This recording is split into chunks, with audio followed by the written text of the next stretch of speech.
Mayoritas negara pengguna vaksin Cina alami lonjakan kasus. Diplomasi vaksin Xi Jinping gagal.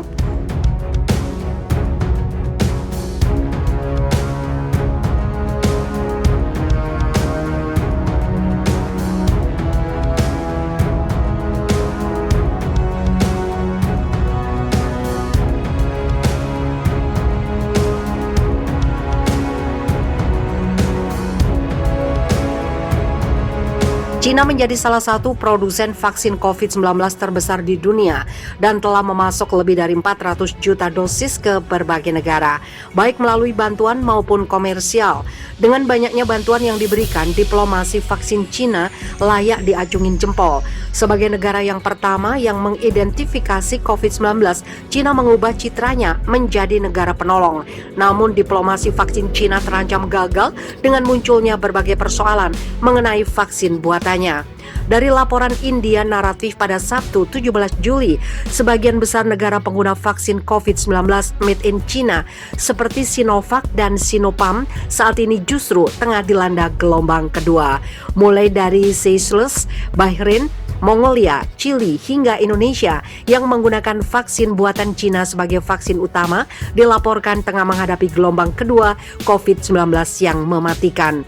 Di Indonesia, rekor infeksi harian pecah pada Kamis 15 Juli dengan 56.757 kasus COVID-19 dengan 982 kematian. Keraguan terhadap efektivitas vaksin buatan Cina membuat sejumlah negara mempertimbangkan metode mencampur vaksin dan dosis booster. Thailand sendiri sudah mengizinkan metode campur vaksin dengan dosis pertama dari Sinovac dan dosis kedua dari AstraZeneca untuk meningkatkan keampuhan melawan virus. Pertanyaan mengenai keampuhan vaksin buatan Cina juga membuat beberapa negara melarang pelancong dari negara-negara yang menggunakan vaksin tersebut untuk masuk. Di samping itu, saat ini juga muncul persoalan mengenai harga yang ditawarkan Cina untuk vaksinnya. Sebuah studi yang dilakukan Observer Research Foundation menyebut walaupun Presiden Xi Jinping telah menyebut vaksin buatan Cina sebagai barang publik global, namun nyatanya pendekatan dan harga yang ditawarkan oleh Beijing bias.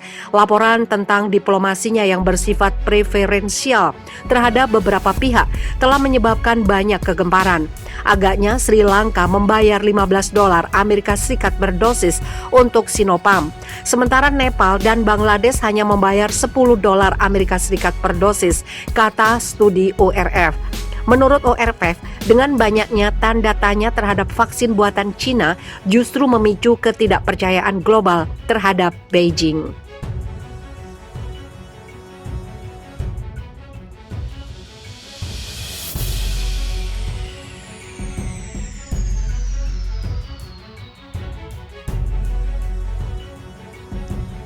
Varian Delta mengacaukan rencana Israel untuk kembali hidup normal. Hampir berhasil kembali ke kehidupan normal berkat kecepatan program vaksinasinya. Kini Israel dipaksa memutar otak setelah diserbu varian Delta yang lebih ganas. Israel jadi salah satu negara dengan program vaksinasi COVID-19 tercepat di dunia. Atas keberhasilannya ini, Israel sempat bersiap kembali ke kondisi normal. Sayangnya, kehadiran varian Delta merubah segalanya. Sebulan yang lalu, masyarakat Israel merayakan kembalinya kehidupan normal setelah dinilai berhasil menurunkan angka infeksi COVID-19. Semuanya tidak lepas dari kecepatan program vaksinasi. Dilansir dari Reuters, di bawah kebijakan baru, pemerintah ingin orang Israel belajar hidup berdampingan dengan virus, termasuk di dalamnya adalah menghindari lockdown nasional keempat. Sayangnya, keberhasilan itu justru membuat sebagian besar masyarakat Israel lengah. Banyak yang mulai berhenti mengenakan masker dan mengabaikan semua aturan jarak sosial. Dimulainya kehidupan normal Israel ini ironisnya diikuti kehadiran varian Delta yang lebih menular. Akhirnya lonjakan kasus kembali terjadi, memaksa Perdana Menteri Naftali Bennett untuk menerapkan kembali beberapa pembatasan dan mengatur ulang strategi melawan COVID-19. Lockdown terakhir Israel diberlakukan pada Desember tahun lalu, sekitar seminggu setelah dimulainya apa yang telah menjadi salah satu program vaksinasi tercepat di dunia. Sekitar 60% dari 9,3 juta penduduk Israel telah menerima setidaknya satu suntikan vaksin Pfizer-BioNTech. Pemerintah juga menawarkan suntikan ketiga kepada orang-orang dengan sistem kekebalan yang terganggu. Diserbu varian Delta, sekarang infeksi COVID-19 harian mencapai sekitar 450. Varian Delta yang pertama kali diidentifikasi di India sekarang mencakup sekitar 90 kasus. Kondisinya tidak akan seburuk sebelumnya, tapi jika melihat peningkatan kasus yang cukup parah, maka kita harus mengambil langkah lebih lanjut, ungkap Direktur Jenderal Kementerian Kesehatan Nahman As.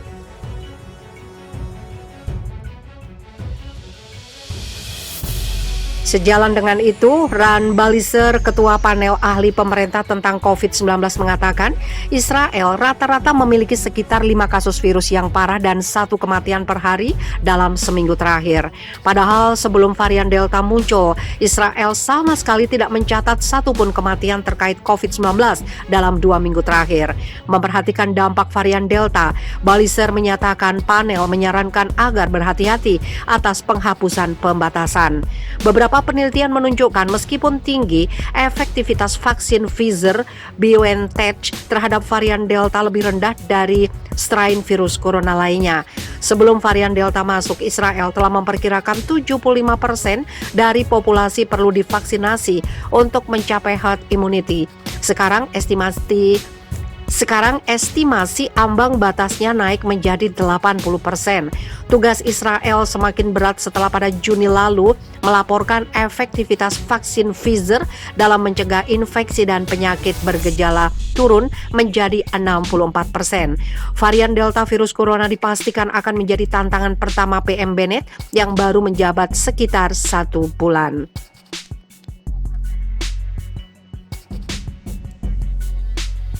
Lockdown terakhir Israel diberlakukan pada Desember tahun lalu, sekitar seminggu setelah dimulainya apa yang telah menjadi salah satu program vaksinasi tercepat di dunia. Sekitar 60% dari 9,3 juta penduduk Israel telah menerima setidaknya satu suntikan vaksin Pfizer-BioNTech. Pemerintah juga menawarkan suntikan ketiga kepada orang-orang dengan sistem kekebalan yang terganggu. Diserbu varian Delta, sekarang infeksi COVID-19 harian mencapai sekitar 450. Varian Delta yang pertama kali diidentifikasi di India sekarang mencakup sekitar 90 kasus. Kondisinya tidak akan seburuk sebelumnya, tapi jika melihat peningkatan kasus yang cukup parah, maka kita harus mengambil langkah lebih lanjut, ungkap Direktur Jenderal Kementerian Kesehatan Nahman As.